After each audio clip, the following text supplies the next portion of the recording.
नमस्कार दोस्तों, पूजा ज्योतिष कार्यालय यूट्यूब चैनल में आप सभी का बहुत बहुत स्वागत है। आदितस्य नमस्कारं ये कुर्वन्ति दिने दिने जन्मांतर सहस्रेषु दारिद्र्यो न प्रजायते। दोस्तों, शास्त्र में लिखा गया है भगवान सूर्य भगवान की पूजा करने से हमारे घर में कभी भी पैसों की तंगी नहीं रहती, या ऐसा कहा जाए कि भगवान सूर्य भगवान की कृपा से हमारे घर में पैसे बहुत आते हैं। दारिद्र्यो न प्रजायते, कभी भी हमें निर्धन नहीं रहते। लेकिन सूर्य की उपासना, सूर्य की पूजा कैसे करनी चाहिए, शास्त्र में क्या नियम है, आज मैं सारी बातें आपके सामने रखने वाला हूँ।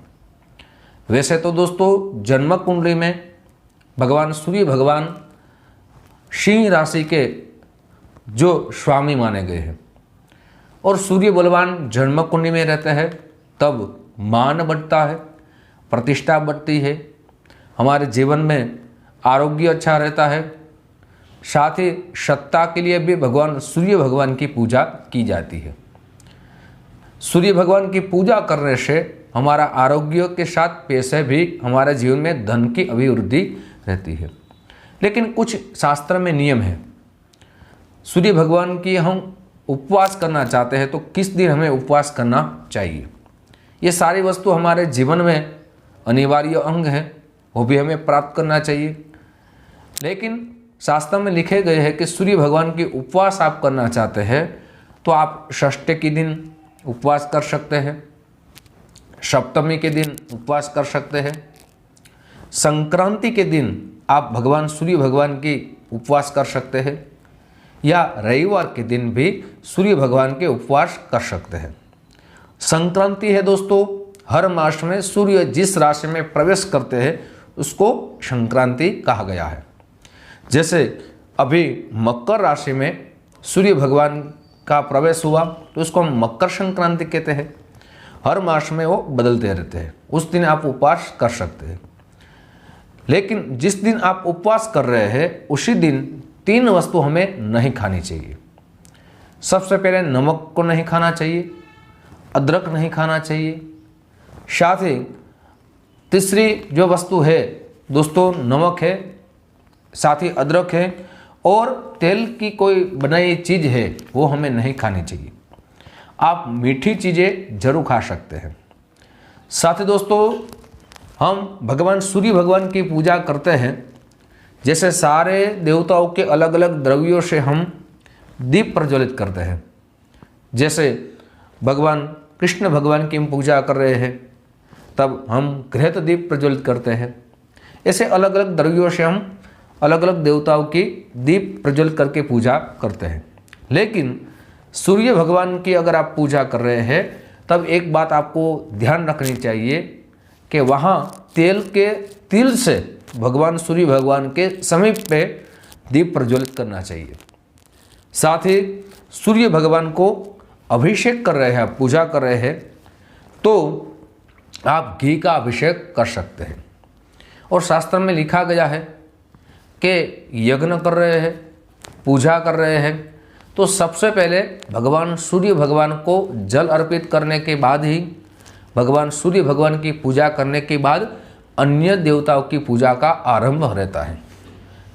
दोस्तों, शास्त्र में एक सुंदर श्लोक लिखा गया है जिसमें नंदिकेश्वर संहिता में यह सुंदर श्लोक लिखा गया है, यावन दीयते चार्घ्यम भास्कराय महात्मने यावन पूजयेद विष्णु शंकरम व महेश्वरीम। दोस्तों, ये जैसे हम भगवान विष्णु भगवान की पूजा कर रहे हैं, या ब्रह्मा जी की पूजा कर रहे हैं, या देवी की पूजा कर रहे हैं, किसी की भी पूजा हम करें, लेकिन सबसे पहले भगवान सूर्य भगवान को जल अर्पित करना चाहिए, उसकी पूजा करनी चाहिए, फिर पूजा का आरंभ रहता है। हमारे घर में भी हम पूजा का आरंभ कर रहे हैं तो सबसे पहले सूर्य नारायण भगवान की पूजा करके ही हमें देवी देवता की पूजा करनी चाहिए। शास्त्र में लिखा गया है कि भगवान को प्रतिदिन अगर आप जल अर्पित कर रहे हैं तो आपके घर में कभी भी पैसों की तंगी नहीं रह सकती। लेकिन कई जगह मैंने देखा है कि सूर्य भगवान का जो जल अर्पित कर रहे हैं उसका टाइम है वो गलत रहता है। सूर्य भगवान को कब पूजा करनी चाहिए? जब सूर्य भगवान उदित हो तब हमें भगवान को जल अर्पित करना चाहिए। और जल अर्पित करते समय भी आप जो जल अर्पित करें उसमें रक्त चंदन जरूर डालना चाहिए। लाल पुष्प भगवान को बहुत प्रिय है, वो जरूर डालना चाहिए और भगवान को जल अर्पित करना चाहिए। अगर आपको आदित्य स्तोत्र का पाठ नहीं आता है तो आप ओम सूर्याय नमः, ओम मित्राय नमः ऐसे बोल के 7 बार सूर्य भगवान का नाम लेना है और 4 बार आपको भगवान को जल अर्पित करना चाहिए। ऐसे करने से हमारे परिवार में हमारा शरीर भी अच्छा आरोग्य रहता है। दोस्तों, शास्त्र में कई जगह यह भी लिखा गया है कि सूर्य भगवान के यंत्र की कभी भी प्रतिष्ठा नहीं करनी चाहिए। क्यों नहीं करनी चाहिए मैं आगे कहूँगा, लेकिन उनसे पूर्व मेरी एक छोटी सी गुजारिश है। जो मेरे नए दोस्त ये मेरा चैनल देख रहे हैं, दोस्तों अगर इस चैनल को आपने सब्सक्राइब नहीं किया एक बार ज़रूर सब्सक्राइब कर लीजिए। साथ ही ये वीडियो आपको पसंद आए तो ज़रूर लाइक का बटन दबाइए। ये वीडियो अपने दोस्तों में ज़्यादा से ज़्यादा शेयर कीजिए। साथ ही दोस्तों ऑल बटन जरूर दबाइए, मेरे सारे नए वीडियो की जानकारी सबसे पहले आपको प्राप्त हो। बहुत से लोगों के हमें कॉल आते हैं, साथ ही SMS आते हैं कि हमें अपनी जन्म कुंडली के बारे में जानना है, क्या प्रोसेस है। सबसे पहले आपका संपूर्ण नेम, जन्म डेट, जन्म समय, जन्म स्थल इसी व्हाट्सएप नंबर में भेज देंगे। वहाँ आपको पेटीएम, फ़ोनपे नंबर दिया जाएगा। सुनिश्चित दक्षिणा आप भेज देंगे, फिर आपकी कुंडली आपको भेजी जाएगी, जिसमें शास्त्रोक्त उपाय लिखे होंगे, सरल उपाय लिखे होंगे, आपको कौन सा रत्न धारण करना चाहिए, सब विस्तार उसमें लिखा होगा।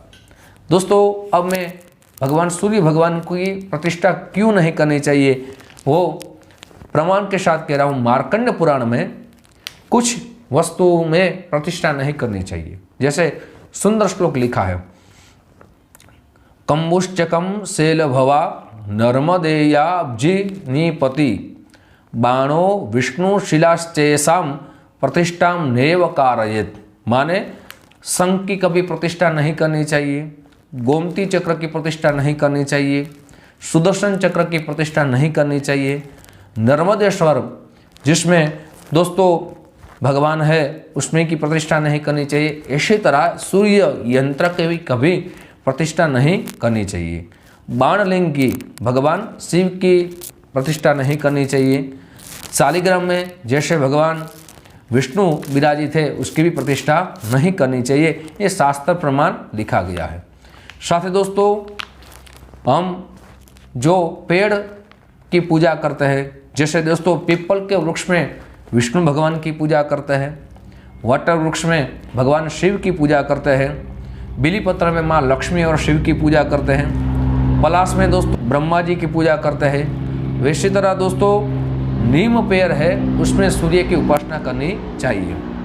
साथ ही दोस्तों लिखा गया है कि सूर्य उपासना करने से हमारे जीवन में समृद्धि की अभिवृद्धि रहती है। साथ ही दोस्तों एक नियम लिखा गया है, भगवान सूर्य भगवान की पैरों का दर्शन नहीं करना चाहिए। एक दंत कथा लिखी गई है, वे दंत कथा आज मैं नहीं कहूँगा, ये वीडियो बहुत लंबा हो जाएगा, इसलिए भगवान सूर्य भगवान की हमेशा दोस्तों मुख की, तेजों की हमें पूजा करनी चाहिए। आज दोस्तों आपके सामने मैंने कुछ शास्त्र बातें लिखी है और सूर्य भगवान की उपासना आप जरूर करें। आपके जीवन में आपकी मनोकामना पूर्ण हो, ऐसी मनोकामना के साथ दोस्तों आप सभी को मेरा दिल से बहुत बहुत धन्यवाद। जय श्री कृष्ण, महादेव।